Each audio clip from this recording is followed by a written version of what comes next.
On The Recyard, Women's Prison Podcast, where we are live on the Recyard every Wednesday night. Hey, everybody. It is Wednesday night, and we are live on the Recyard Women's Prison Podcast. I'm Marci Marie. I'm Toonchi. Toonchi, how are you? Man, I'm feeling pretty good. Had an interesting weekend, but we'll get to that. But I'm feeling okay right now. Well, good. I'm so glad we have a good show tonight. We're doing a Q&A, and y'all always come in hot with the really good questions. And so I'm really excited. I'm seeing y'all start to join in the chat. So welcome in. I see you, Carrie. I see you, Tom Carroll, and I see you, Dee Racing on Instagram. We are live on Instagram with my Instagram family, y'all. So I'm excited for that. That's something that we don't do very often. And so Instagram folks, you are also welcome to ask questions. We're talking about all things related to women's prisons. For those of you that haven't seen our show before, I did 10 years inside of Texas prisons, and Toonchi did 20. And so we use our own experience to answer your questions tonight and talk about whatever y'all want to talk about. I think it's going to be a good one. Yeah, I love the Q&A because it'll run the gamut here. We'll talk about, prison heat, and then we'll switch suddenly to what do y'all do on late nights? Then it's twerking, then it's coffee shots, then it's some very tender moment that we had with an older woman who was, I don't know, looking at pictures of her grandchild. Like, it just runs the whole spectrum here. It really does. What I love about On the Recyard and hanging out with you, Toonch, is I think that we get to really bring a woman's unique experience inside of the prison system. And it's very different, I think, than what men experience. Oh, for sure. And, I'm not, so, there's other, not that I want y'all to go look and leave us at all, but there are other like prison type of, storytelling platforms, or channels on YouTube, but they're usually all men. And, listening to them, I'm like, well, some of the things are very similar, but there is so much here in this conversation that is completely not our vibe and not what our vibe in women's prison was at all. So I think we're pretty unique. Yeah, I do too. And you're right. I like listening to those stories, but they're not relatable oftentimes to me. Now, some of them, some cross the planes, but I think the culture inside of women's prisons is quite different than men's for sure. I want to remind everybody to please, if you're watching us live, make sure you're subscribed wherever you're watching. Subscribe to our YouTube. If you are listening later than tonight on Spotify or iHeartMusic or Apple Music, wherever you hear your favorite podcasts, please do leave us a review. If you're watching on our phone or on Instagram, you guys tap that screen a little bit so it'll push our show out a little bit further. And we'll take all the help we can get, frankly. Hey, we've come a long ways. We were just telling somebody today about our first little episode. Now, to be fair, when we started this podcast, I was pretty fresh out of prison. I had barely learned how to do a Zoom. Yeah, that's true, Marci. That's true. And now look at you.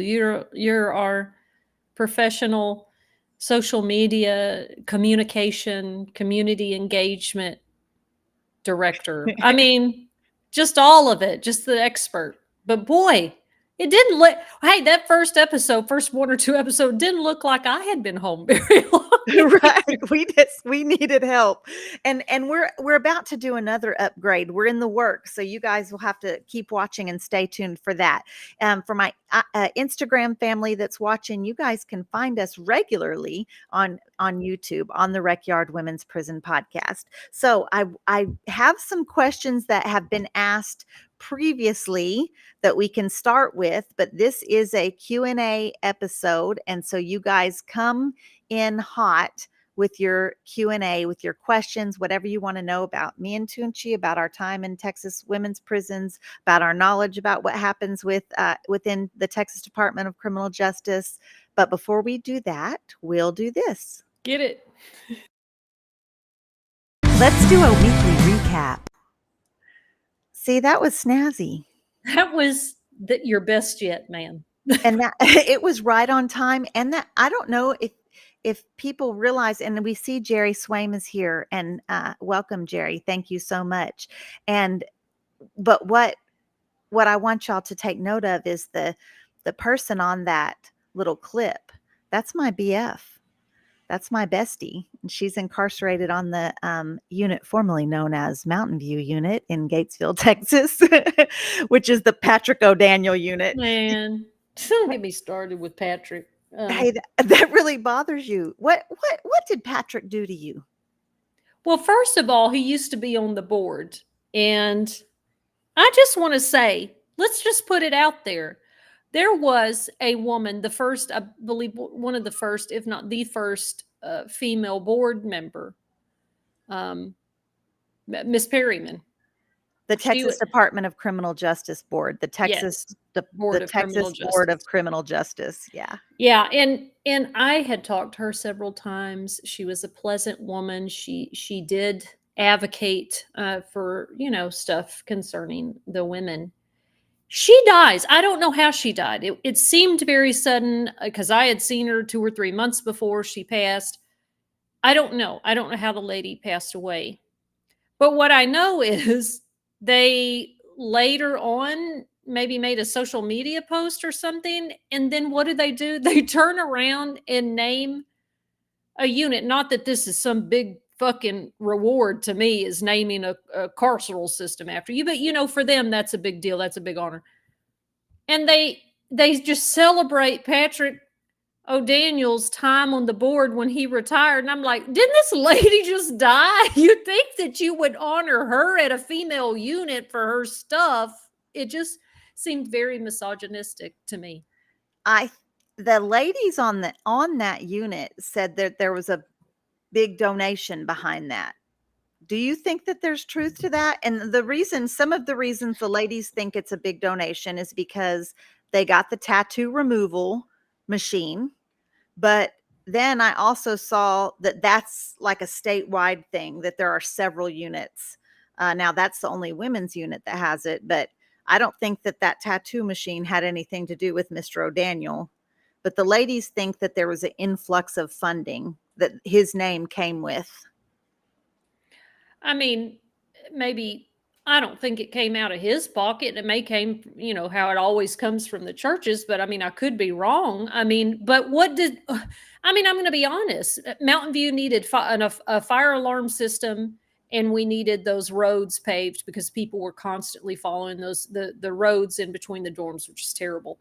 Girl, other than that unit doesn't need a whole lot of maintenance. What they did was glam it up some, put some fish in the little fish pond. For a while, that was rumored that we donated that, which I don't understand where the girls got that from. But I don't know. It just doesn't sit right to me to a place where women are and a man gets all this, honor and praise. What did he do for any of us? Okay, fair enough. And I'm not against you. I'm just I'm with you. Fair enough. And I know that prison is close to your heart. You did live there for a decade, so I realize you're passionate about it. Well, I didn't really care much when they changed the name from the Gatesville unit to the Crane unit. Now, Christina Milton Crane at least was someone that had sat on the board, not the board. I believe she was she on the regular board or the parole board? But I found her picture when I was in jail the second time. What? When I got rearrested, I was sitting in Fort Bend County Jail, and I was looking through an Oprah magazine, okay? Uh-huh. And it had Oprah's top 200 emerging leaders, something that you had to like apply for to get picked to be in this cohort. And in a picture, I was like, that is Christina Milton, right? And sure enough, it was. So, I mean, she's done some work outside of the system once she retired. So, her being named, that unit being named after her. I mean, okay, she did some impactful things for women to some degree. But I just don't like change.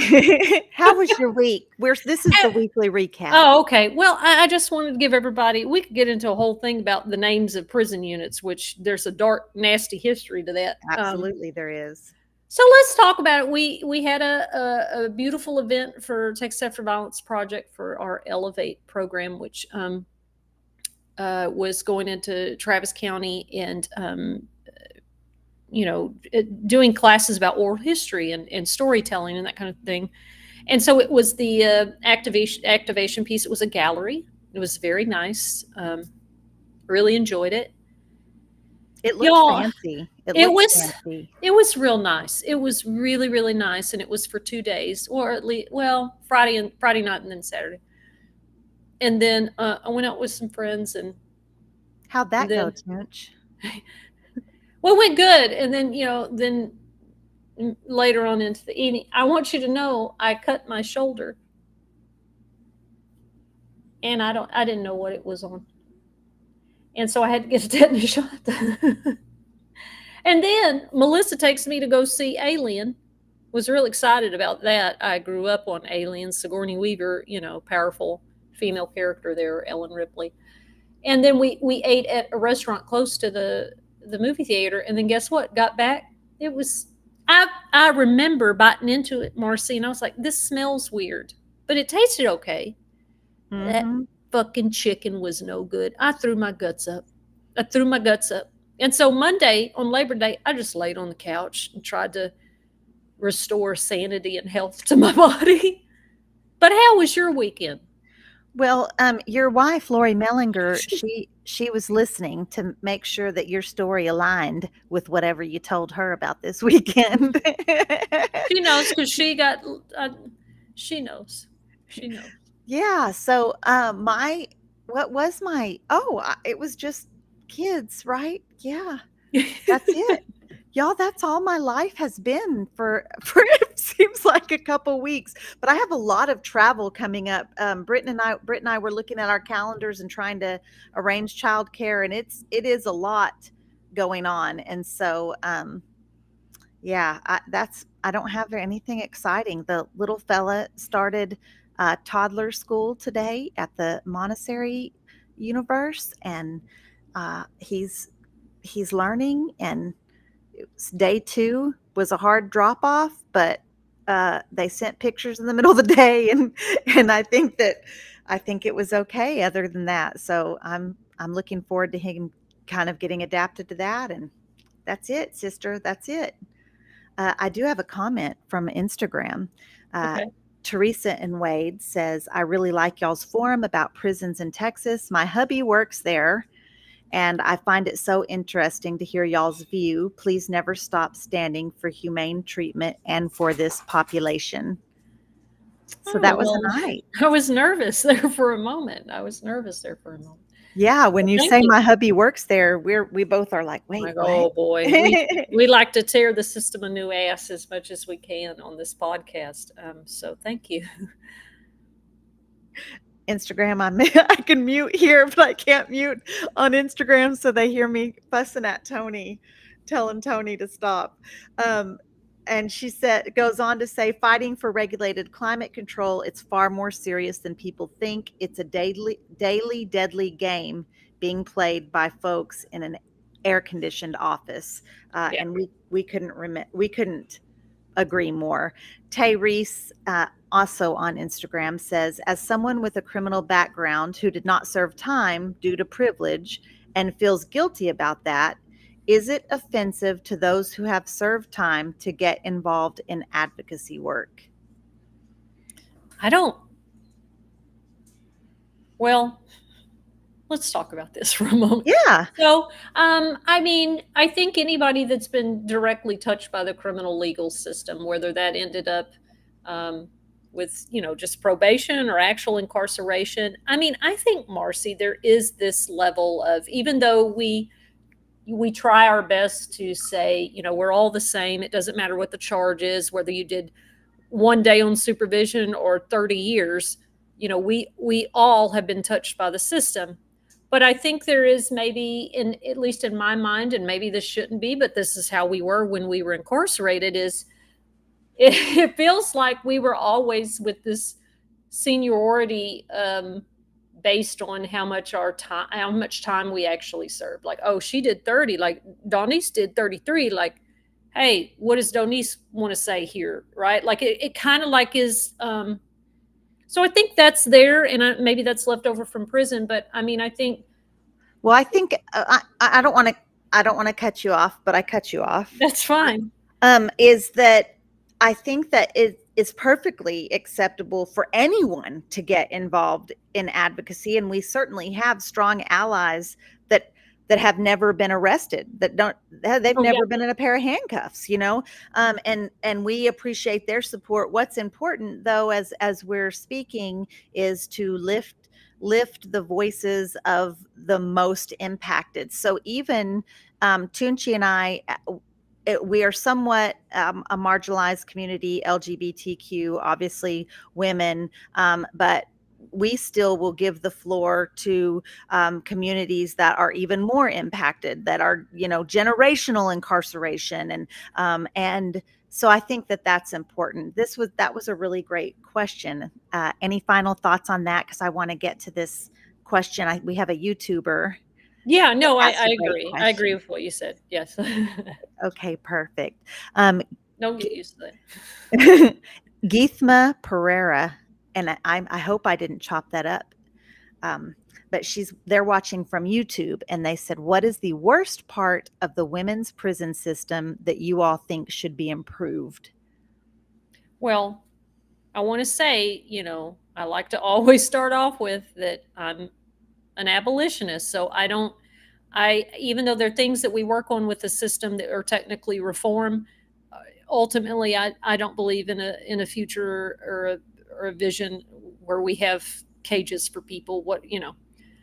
But I think the first thing, Morris, God, there's so much. There's so much. If I had to pick out one thing, um, I guess it would be strip searching. I don't. That was probably the most stressful one. The top three. What I always say, the most stressful thing about incarceration was strip searching. So Well, that could change. I yeah. don't know. Like, stop doing it. Period. Like, or stop doing it as much. Stop using it as punishment.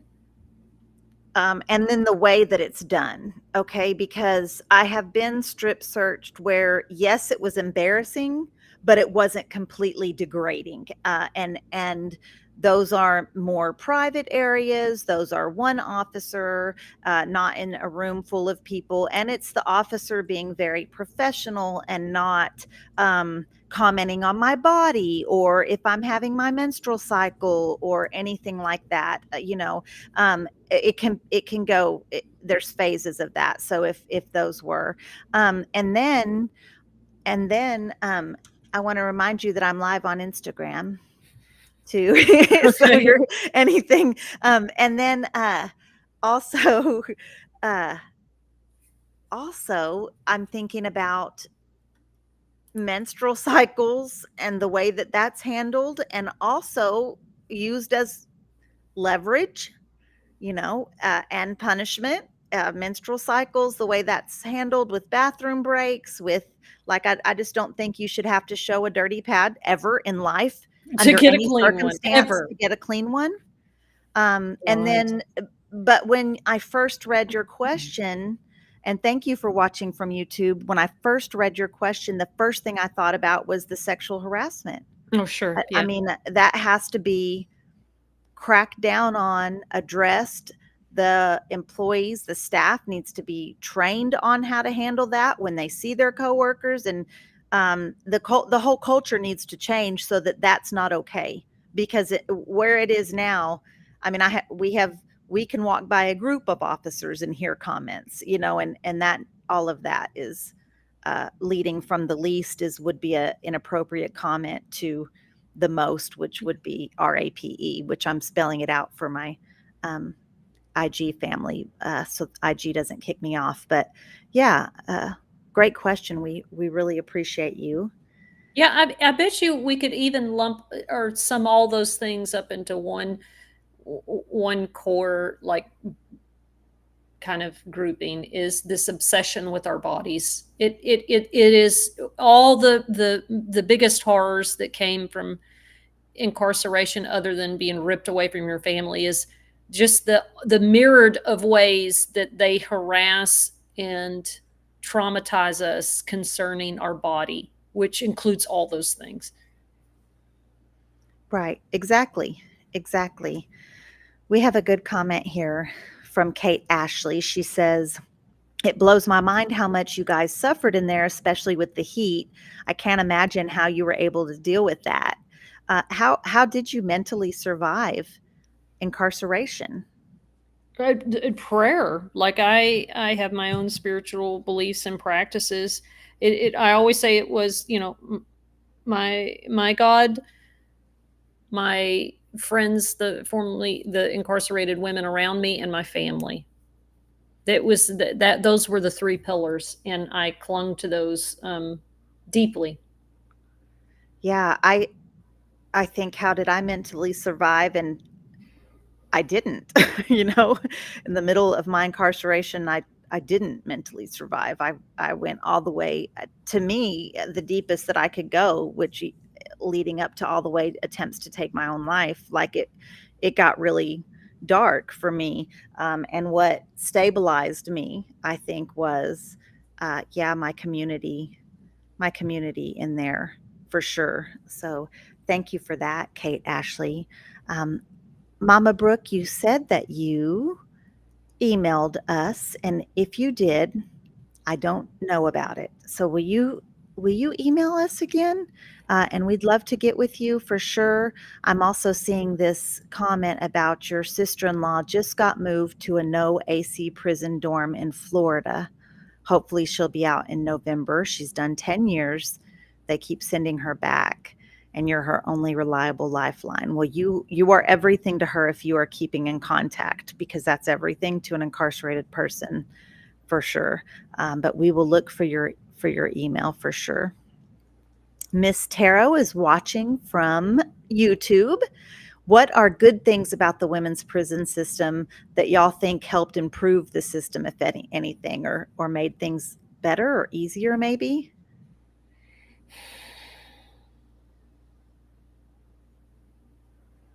It's the longest silence we've ever had on Yeah. the podcast. What was good? I was thinking there were some things like that were I'm I'm like, I wanna say outside rec. Well, but it wasn't reliable or consistent, but getting to be outside even for that short time. Uh, I can say that programming has improved. It's not where it should be. Um, and just think about what we hear from the ladies inside now, like the incentive dorm. I mean, I don't know that that's like a big improvement in the system, because I believe that it's a way to discourage people from speaking up and writing grievances, but they do have incentive dorm now on the Dr. Lane Murray unit. I Have just, you? I don't know. I mean, the only, if you ask me what are the good things there, it's the women. I just don't give credit to the system about shit. I just don't, because when you peel the layers back, there's nothing there. When you pull the curtain back, there's no magical wizard, right? Like, there's no substance, there's no roots. And so the good things and I do have good memories, and we share them here a lot. The roots of that were the roots, intertwined with Marci and Peaches and Mandy and Di. It was us. It was us, in that very bleak place. And maybe that is the good thing that comes out of it, is that now we have an organization that's we're devoted to making sure that we bring as much dignity to them as we can. So, I mean, I guess that is my answer. Yeah.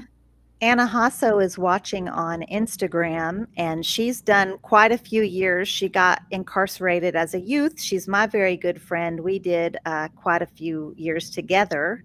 And she says prison ministry, that she had some good things come from some of that. So I will say that we did have some volunteers. And if you're Christian, that's a good place, because in Texas that was the majority of what was coming in.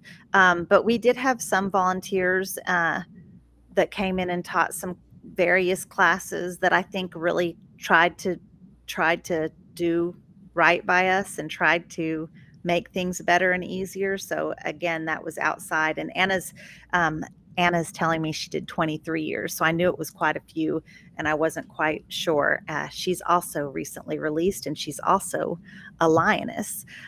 So Miss Tarot says that it should be doctors doing strip searches. Eric Hampstead's here. He's a strong ally and friend and advocate. And so we appreciate that very much. I see Chanel is here. So hi, Peaches. We love you so much. Jerry Swain, now she did quite a bit of time also, and she's watching us from YouTube right now. And she was talking about in a previous comment, because of the amount of time she was incarcerated, that she's maybe still on paper. I believe she is, and possibly her charge is affecting it. But it's like she's here. She says even assisted living facilities won't take felons. They're afraid that we would hurt someone. Then she just said, she can't vote. She can't rent an apartment. She can't get a job. And we see that a lot. And Yeah, one of the things really is to take note here is that, it was something that I did discover as we worked on medical recommended supervision, aka compassionate release. And it wasn't something that I really had thought about. But, TDCJ is trying to, okay, this person gets approved, but there is no assisted living place that will take them. And there are very, very few in the state that will, because of all the restrictions that Jerry's talking about. So I love that she brought that up, because that was another. Last week we talked about collateral damage around having a criminal background, and that's one of them as well. Is, where are you going to find an assisted living home to meet your needs if you have a background? yeah, thank you, Jerry, for that. We appreciate you so much. We're getting asked about what on Instagram. They're asking what is the incentive dorm? What is it? And so, yeah, and I'll tell you, we're not in love with this idea. Yes, we love that some of the folks, women and men, it's in sporadic, a few different units trying it out. The women's unit is on the Dr. Lane Murray unit, and it is a dorm that has air conditioned. So that's a start. And then it has it's still a cage. Okay. It's still a locked door. Don't get me wrong. But it has a foosball table. It has, in the video, they show an ice machine. No one from Lane Murray has told me that there's an ice machine. I'm fixing to pull this video up right okay. now. Okay. Yeah, there's a washer and dryer. There's some sofas that are more comfortable to sit on opposed to a metal bench. The problem that we have with these incentive dorms is that, number one, they opened it up and they just pulled from the computer, like who has not been a nuisance, who has been obedient. And then they just randomly pulled them, and there were two gender expansive folks in there. One, my very good friend Scorpio, who is a mask lesbian, and another gender expansive person who was a trans man, and they kicked him out. No disciplinary deal. They didn't get in trouble. They were just living their little prison life, going to work, going back to the dorm, and then they randomly get a moving pass. And I'm sorry, you just cannot tell me that that wasn't discrimination. So that's part of it. They're going to hand pick exactly who they feel like fits the mold. And then also it's going to discourage people. I'm not encouraging everybody to be disruptors, but if everybody's just completely compliant with the things that are not right in there, I don't believe that that's a good thing either. Okay. Well, and I want to say this is that everything that you just said is spot on. And it's not that, of course I want people to have comforts. Of course I want people to be able to relax and to be able to not be degraded. But what is the intent here? And that's the hard thing to get, the folks on the inside to start thinking through, other than when you have been treated like garbage for so long and then someone gives you some decency, we all know what that feels like. You latch onto it and this is like, oh, this means so much to me. But you're right, because for me, it normalizes incarceration, right? It makes this look normal. It's not fucking normal. It's not, number one. Number two, just what you said. So it kind of tells we're just using women, right? But it tells the women in SEG, it tells the people who are, not behaving, whatever that looks like to the state. Well, then you deserve all the terrible conditions of confinement that you get because you're a bad girl. I have literally heard that through 20 years. Yeah. And so this idea that only the good girls, only the good boys get to enjoy human decency is outrageous to me. And let's not forget, like you said, this stuff is donated from ministries. And I know that we have a lot of faith-based people here. And I just got finished saying that I'm a person of my own spiritual practice. But the issue becomes, what are the motives behind that? Because if that's your faith, if like Marci said, if you're a Christian, well, then whatever comes with it is all good, right? But if you're not, I don't know. I've seen a lot of religious trauma in my incarceration for people who don't identify as Christian. But let's play the video just so we can look and see, because it feels like propaganda to me. I don't know. Here we go. Designed for the men here to better behave. It's a way to change the culture as far as them acting right, doing better. It's a great program, and it has definitely made a change over here. In my 21 years of incarceration, I've never seen inmates get along like we do over here. It is stress-free. It's just a very relaxed atmosphere. I'm way ahead of you. We chose the area across from Romeo, which is basically, it used to be our laundry necessities room. We cleaned that out, and we wanted it to be a place where when the gentlemen walk in, the incentive was as if they're at home. They walk in and it's a living room environment, transition to a game room, and then go into your weight room. So it was something to, just that, transition them from prison life to free world life. There was a bunch of volunteers that already lived here to actually paint the cubicles, primer the walls, clean up, get everything prepared and ready for the artists to do the murals. It was very important because as a unit artist, I knew that they were going to utilize us to paint. And that's important to me as unit artist because I get to use my skills that I didn't know I have till I came down to the penitentiary to help benefit the offenders. 21 years ago, I couldn't draw a stick figure to save my life. And so my coworker and I were self-taught. And to be able to come in here and do this just blows our mind that I can do this type of work and make it a more pleasing and relaxed atmosphere with some of our paintings to benefit the unit and to give back. With the incentives such as furniture, the ice machines, the microwave, things that are not typically in a prison, we've provided to them so that they can have the incentive to want to do better, to do right, to reintegrate and have that transition to when they are released into the free world, where they're going to be. So it's a home-like setting for them. We're paroling to your neighborhoods. And so you want us to be ready to be integrated back into society. And so this program helps that because it gets us in a more relaxed, less prison-like atmosphere and gets us kind of in the mindset of getting back out in society and acting like productive citizens. So a couple things. For sure, it was a little diverse. But what we know about Texas prisons is there are 5 Black men incarcerated to every 1 white man.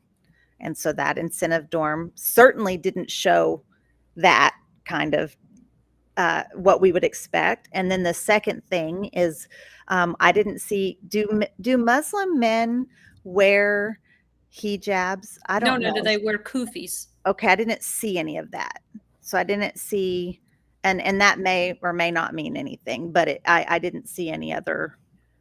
Well, Marci, this is where it goes back to me being on edge about stuff, is because, as a stereotype looking lesbian, who's someone who constantly was trying on different religions just because, right? Just because I knew what was happening to religious minorities inside. So I would, I would do it on purpose to instigate the To chapel. disrupt the system. Yes, because it was wrong. It was wrong. And so the subjectivity, I know what it was like. Don't think that, and people will say, well, there were plenty of butch girls that ended up in the faith-based program, but at what cost to participate, right? What do you have to say to participate?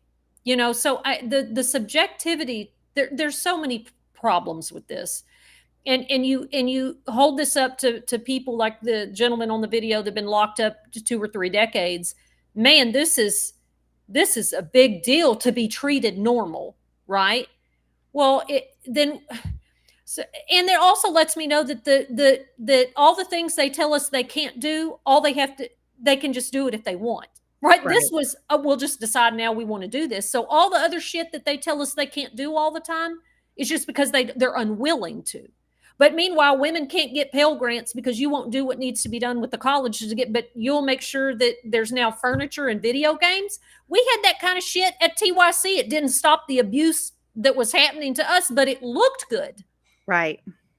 I hate those incentive dorms. I hate them. Sorry. No, that's okay. Yeah, no. And you're right. We're talking about a system where, horrific things people are being cooked alive in the summer, but they've got these incentive dorms. So I'm with you. I see Chanel Lovely Jones, our fierce lioness sister. She says good things in the women's prisons are relationships and friendships that we build each other and how we have each other's back. And yes, sister, still have each other's back for sure. Yeah, so I appreciate that. Anna Hasso went on to talk about prison ministry on Instagram. She said that she believed the ministry gave us hope and she appreciated the opportunity. I'm having trouble. I pinned the comment. Now it doesn't let me show the whole comment. Okay, it says, and I appreciated the opportunities they provided, like bringing food, movies, hygienes. And I will say those hygienes that were donated, when we got them, when they actually made it to us, that they were amazing for sure. Yeah. Yeah. Well, I mean, I think my hard feelings about ministries, which, by the way, Hannah Overton's ministry, of course, that's a formerly incarcerated woman leading that. Always felt much different. I wasn't there too much longer when she started her ministry. I think for a woman that looks the way that I look and who is unabashedly a lesbian with absolutely zero beliefs in the idea that that is a sin or something wrong with that, I did not get the same treatment from ministries that everyone else did, right? Like I just did not. And so from the time I was a child, a teenager, all the way into the adult system, while now I sometimes was able to enjoy some of the benefits like the donated items or the other things that they would provide, it always came at a cost for me because my beliefs were different. So that's just what I wanted to say. And I don't know if you highlighted Lori's comment about the incentive dorms, but she's right. Incentive means earned. So the system decides That's what's the problem. My wife coming in hot with that. Yes. Yes. And Demetris Tony is on Instagram. Dark and Lovely is her handle on Instagram. And she says they're playing mind games. And you're not going to see, like, you're not even going to realize it when you're in the middle of that. And this is the same kind of mind setting that I had. Like, I was in prison fighting behind prison jobs that I was working for free. Like, I remember thinking that it was so important to have the favor of the oppressor while I was being impressed. It is a mind game, and these incentive dorms. Yeah, they add to that. Thank you, Michael, watching from YouTube. Getting used to being abused and then latching on to those who seem to do the opposite. Right. I also remember when you're incarcerated, the culture of oppression is so harsh that it's very common to be talked down to, whether you are doing anything to instigate it or not. You are seen as less than and treated as less than. So then when a staff member has a moment where they just treat you like a person, I remember several times where that happened and I cried. Like, it literally made me cry just for someone that wasn't in prison to see me as an actual person. And that's exactly what that is. Well, it's smoke and mirrors, y'all. It's smoke and mirrors, and trying to get the people on the inside to understand that is so hard, right? Because they are soaking up this bit of goodness that they've been giving. But we all know, right? That is smoke and mirrors. We got all this other stuff happening, but by golly, we let the churches donate some Goodwill furniture and allowed them some ice and more access to the TV. And look how great things are here. They showed that off at a board meeting. And I'm like, but meanwhile, advocates are getting up there talking about the girl that unalived herself and all the horrid stuff that we're dealing with every day. And you've got this little bitty ass incentive dorm that you get to pick and choose, and you get to decide who the good girl is. Smoke and mirrors. Yeah, exactly. And Demetris has an attitude with you. She's fired up watching on IG, baby. She's not listening to any of their stuff too. Those same fucking day rooms that they just showed were the day rooms that we had at TYC, and it didn't stop not one single thing that was happening to us there at all. It was smoke and mirrors so that our parents and society can look at these pictures and say, oh, look how but you peel that stuff back and it's nothing but rot. I love Samantha Harris is watching from Facebook. She says, I'm not sure if a foosball table and ice machine is the best way to prepare folks to transition from incarceration to the free world. And you're right. And that is their selling point, is that it's helping, as they stated in that video, for sure. Sorry if I glitched on Instagram. And Jerry's having trouble connecting, but Jerry, we'll see you soon. Don't worry. If you step away, it's okay. Thank you, Jennifer Gonzalez, watching from YouTube. Angela S., we are in Texas. Our incarceration experience between the two of us is 30 plus years, all in Texas state prisons. Toonchi's, her incarceration started in the youth system. So, and then Rhonda Gilbert is watching from YouTube as well. She says that's how the trustee camp was in 1989. And they didn't even lock our doors. I want to remind everybody to make sure that you like and subscribe and share and all of those good things. Thank you for the comments. We appreciate you so much. This is an open QA. We are on the Recyard Women's Prison Podcast, and we're accepting your questions to talk about whatever you want to know about Toonchi, or Toonchi's love life, or Toonchi's last girlfriend, or whatever, or women's prisons. We're also talking about women's prisons. So yeah. I get wanting all of that, I would have, but then the way they're portraying this. And Jennifer, I just think exactly what Toonchi said. Literally stepping at the board meeting, stepping back from talking about a woman who lost her life to self-harm in solitary confinement, and the entire dorm yelling and banging on their doors and calling out for the officer. So-and-so is HANGIN because I don't want Instagram to kick me off, but help, help. And the law's doing nothing. And that's what we're reporting at the board meeting. And then they play this video and it's just unreal.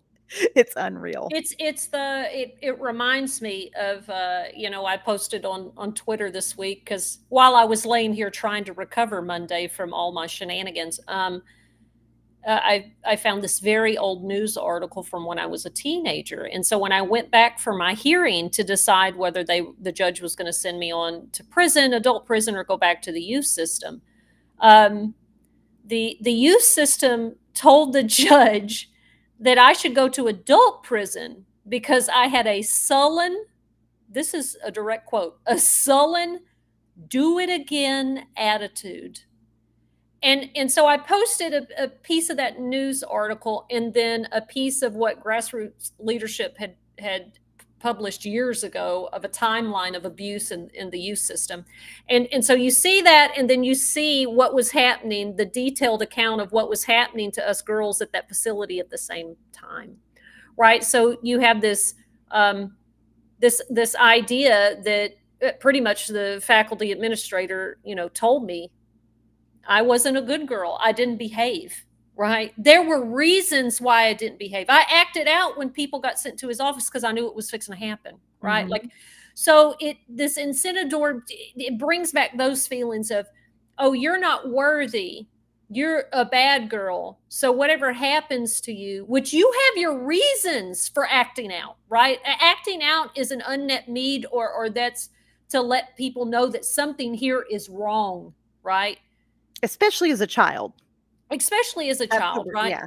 So, but it just kind of takes me back to this idea of, if you don't want to go to prison, and if you want us to recommend to the judge that you not go to prison, you'll do exactly what we tell you to do, which included a whole bunch of Illegal things, illegal, and horrid not shit. speaking up on illegal and Right, horrible things, and I'm sorry you lived through that. Yeah, right.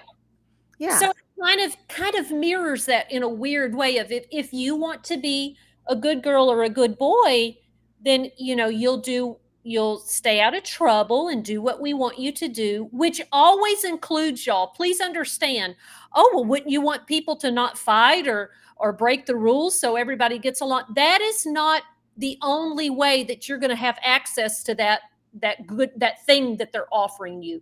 It means that you shut your mouth and you're not Mhm. a problem, right? Yeah, you're not filing grievances, you're not Not having your doing any family of that. call up there, because someone's being abused or neglected or has a medical emergency. You're not, speaking up when, it's 108 plus degrees in your dorm and they're not letting you to go to respite. It's you are keeping your mouth shut at Right. all times, for sure. Right. Samantha Harris, who's watching from Facebook, says there needs to be more diversity in religious programming. Are there Unitarian churches and non-denominational churches that volunteer to come into the prison? Does TDCJ choose which churches get to volunteer? So I'll start because I know you're going to go hard on this one, Toonch. I already know. Yes, TDCJ absolutely gets to decide at their complete discretion which religious volunteers come in. We are in Texas. We are in the Bible Belt. They are majority Christian volunteers.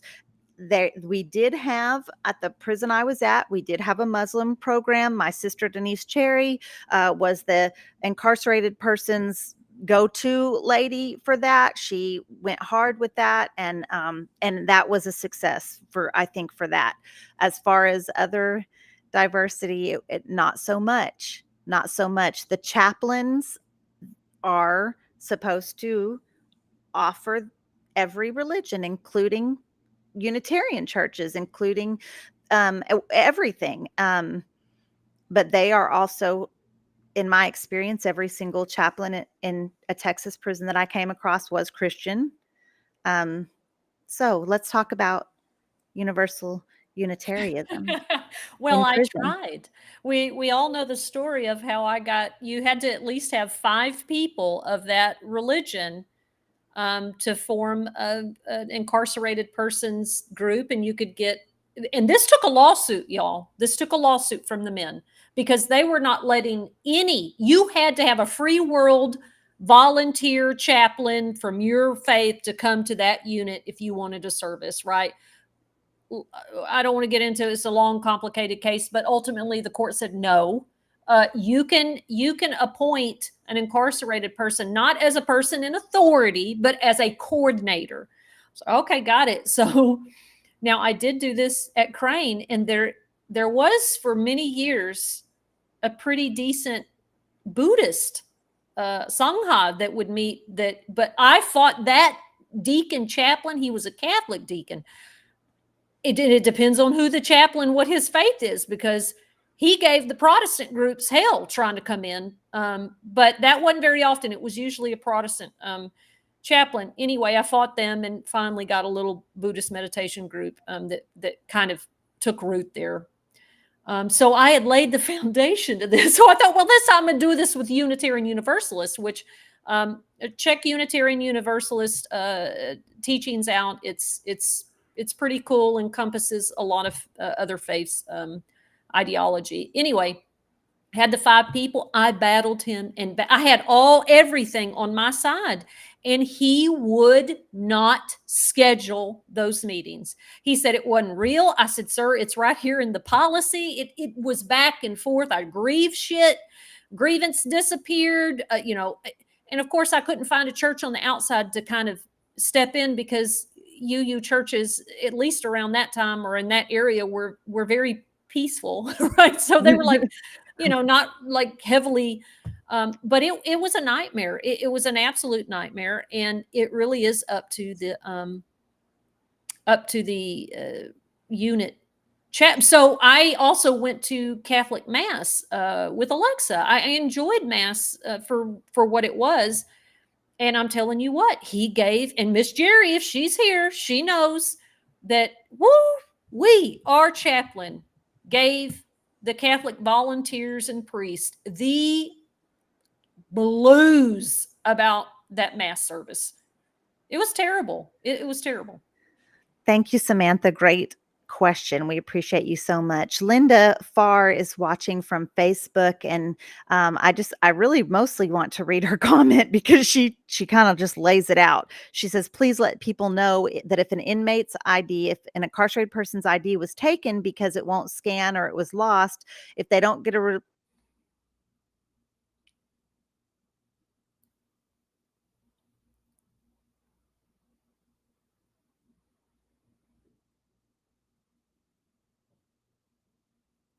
Did you freeze or did I? lose y'all. I did, because it said Girl, on my. it got real weird. Yeah. Okay. Well, it is, it's overcasty here, and I'm in the sticks. And even though, I have Elon's internet. I do. I don't necessarily support Elon, but I do appreciate that he offers good internet here, but it is also still satellite. So if it's messy. So good point, Linda. Good advice. We appreciate that so much. Eric Hamsta just wants to make a note about how very real suicide is inside of Texas prisons. And he goes on to say that happened at least every month on Beto, Robertson, Michael's units. I know that on the McConnell unit, we had lost 2 people this past weekend. And my reports from that unit say that they are in there because they know, since it was 2 back to back, they know the people are coming. They know people from Huntsville are going to come to the unit, and they are power washing buildings, power washing sidewalks. Like they're just going hard. They've got the shower crew scrubbing everything, getting ready.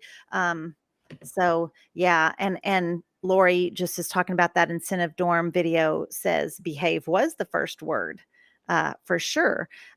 Tina Barrow, thank you so much for watching from Facebook. We appreciate your support. We see Perez Junebug Melissa, and she says, from her experience inside of Texas prisons, another fierce lioness fighter in the San Antonio area, she says there is no diversity with prison religions.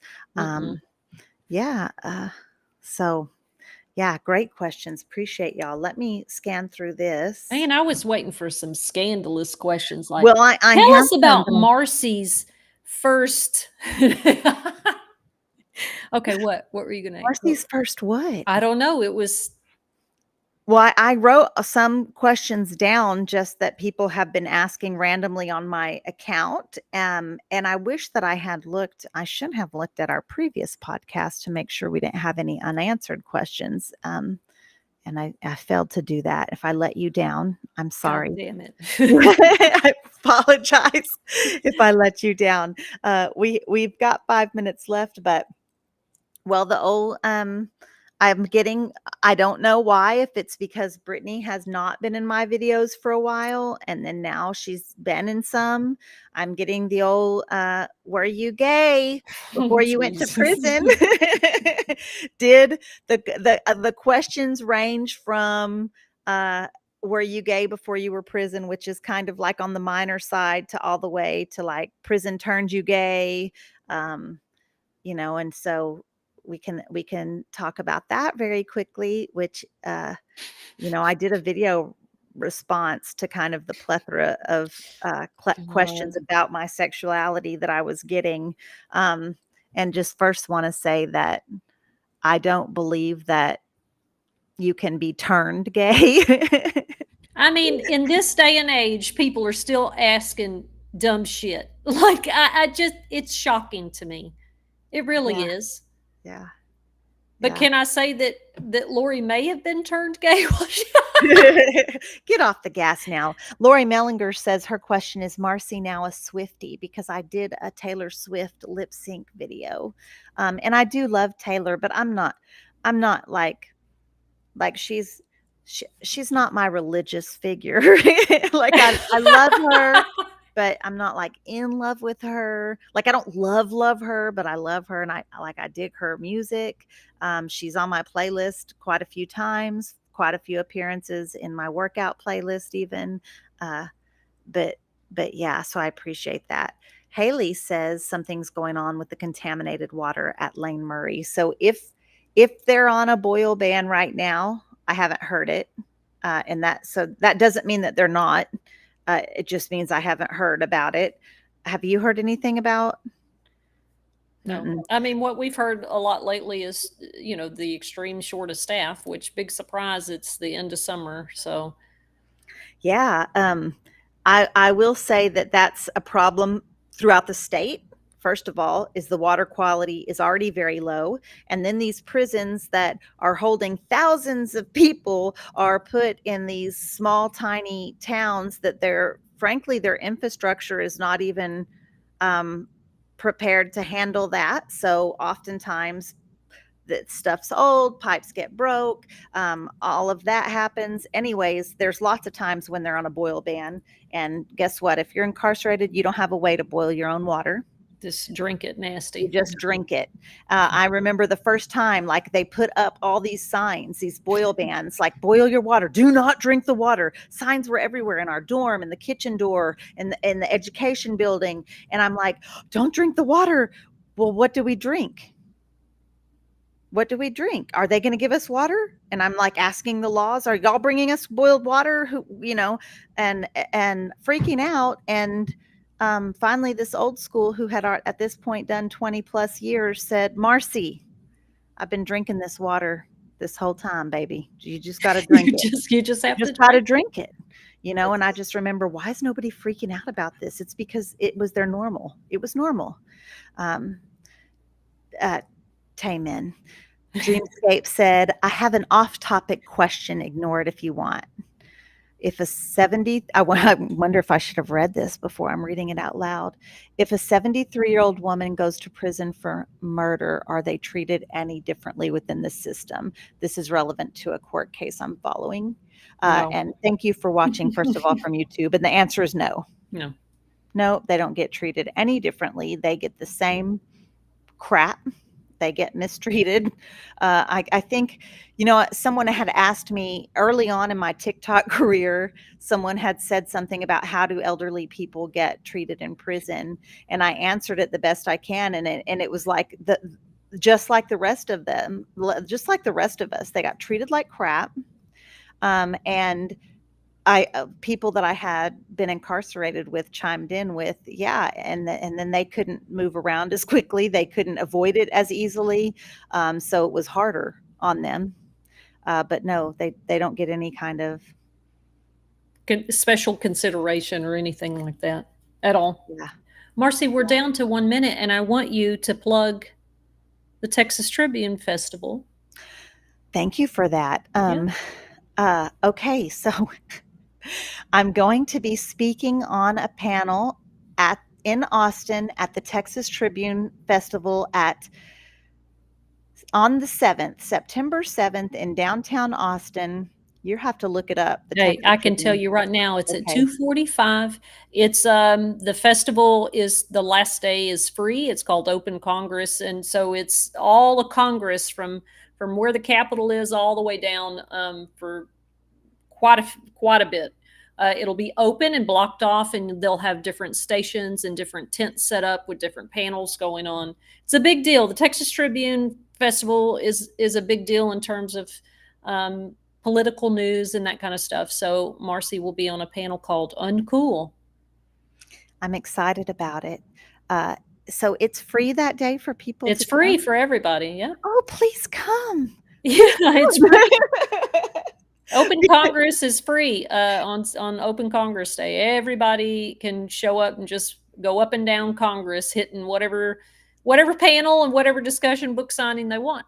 Nice. And you can look up that whole conference, Texas Tribune, TribFest 2024, and see the whole slew. But yes, Anna, it's in Austin on Congress Street. You're going to have to look it up. But Anna Hasso's asking me on Instagram, and I will message you personally, my dear, because it would be great if you Parking's going to be a nightmare. So, get somewhere that you get close to downtown, and you probably need to Uber because the parking will be real bad, but it's going to be a nice day, and it's not going to be super hot. So come out and watch Marci, and several of us will be there. Talking about the Texas heat, the heat inside the Texas prison system. Okay, so it is. We're done for the day. We're done for the night, and I miss you already. Not you, Toonchi. I'm talking about the people online. I miss them, honey. And we appreciate you being here on the Rec Yard with us. This is truly our favorite night of the week. Thank you for liking, sharing, commenting, all of those good things. And if you are listening, wherever you hear your favorite podcasters, please leave us a review. And we will be back here, same time, same place, next week on the Rec Yard Women's Prison Podcast at 7 p.m. Central Time. It's so hard to say goodbye. Oh no. Let me start this really fast. Out with us on the Rec Yard Women's Prison Podcast with Marci Marie